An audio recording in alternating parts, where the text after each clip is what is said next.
Dallas wins this game 27-20. The top 5 graded players from the Dallas Cowboys. Micah Parsons at the top of the list with an 89.9. Guard Tyler Smith with an 84.6.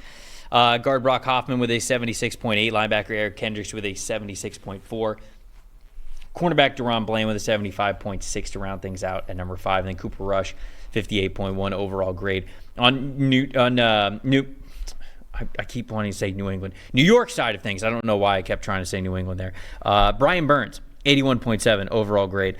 Wide receiver Malik Neighbors with a 78.3. Linebacker Bobby Okereke with a 76.1. Cornerback Adoree Jackson, a 75.8. And running back Tyrone Tracy, a 73.9. Drew Lock in this one, a 68.9 overall grade. What's your stat that told the story here?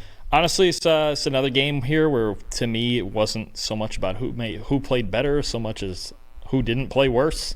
Is that the way I'm going to put it? Yeah, I'll do that. We'll go with that. The 2 turnovers. I can't even argue with this one. The 2 turnovers from the Giants, to me, were the difference in this game. The DeMarvion Overshown pick 6, first of all, and he's my most impressive guy. 9 tackles, a pick 6, a fumble recovery. On the other turnover, the Eric Kendricks strip sack, both of those plays led to touchdowns, one directly for Overshown. That's one of the best defensive plays you'll see all year. He hammers the running back, I think it was Tyrone Tracy, who tried to chip him. Jumps up, tips the ball to himself, and houses it. I mean, that's again, he's been at times a real spark for them at linebacker. And I know the Cowboys haven't had a whole lot of young players emerge for him at linebacker, but Overshown's been really solid for a lot of this year. And a team-leading 79.1 run defense grade in this game. That matters with a Giants team that wants to run the football. But I think that's what you have really here is the Giants with the 2 big mistakes on the 2 turnovers. And they also had 13 penalties, just kind of representative of, like, you could feel, especially getting towards the end of the first half, this game was coming down to, okay, which one of them is going to screw this up? They're both playing with backup quarterbacks, both having bad seasons. Right. We're kind of, who's going to play just the slightly cleaner game that gets them out of here with a win? And in this one, it was Dallas. That's why my stat that told the story is actually Drew Lock, because this one shouldn't have been as close as it was, but I think Drew Lock playing decent is the only reason why it was even close. 21 for 32 in this one, 178 passing yards, 0 touchdowns, 1 interception, but 4 carries, 57 yards, and had that rushing touchdown. At least gave him a spark.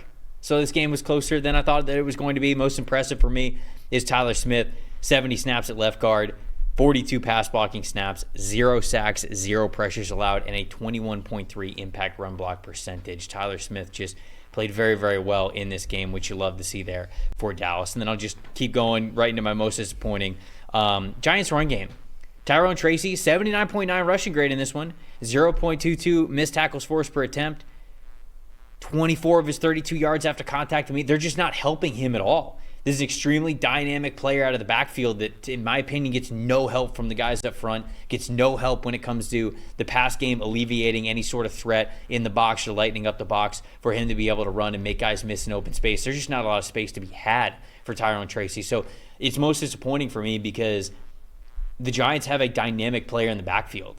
He just can't do anything. There's only so much that you can do as a running back when the offensive line is playing as poorly as they are and when the passing game is as limited as it is in New York. So to me, it's disappointing that Tracy's just been bottled up as much as he has. Agreed, and I saw some struggles on the inside of the trenches as well on defense. The interior, I thought the edge guys played well. Brian Burns, Kayvon Thibodeau caused some problems as pass rushers, but inside they didn't get a single pressure from a defensive tackle in this game, and you saw Dexter Lawrence leave in the third quarter. He is actually out for the season. I believe it's with an elbow injury. So tough times for the Giants in the trenches, and that's going to continue to be a point of emphasis for another offseason when they just can't seem to figure it out outside of Andrew Thomas when he's healthy on offense, right, and Dexter Lawrence when he's healthy on defense. Again, the edge players were good, but the interior kind of let them down in this one. Good news for them.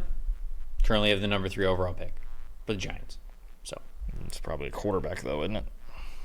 Well, yeah, but why is it not a good thing? If you can't block anybody, what's the difference? Oh, it's all. It all goes together. I guess. Sure. I don't mean you'd rather get the quarterback than not have a chance to get the quarterback, though.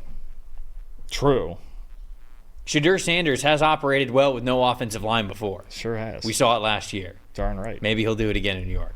We'll see. Which side of New York? That's the real question. Wow. Yeah, see that? Sorry, I'm just getting my hopes up. Go ahead with you. You are getting your hopes up with that one.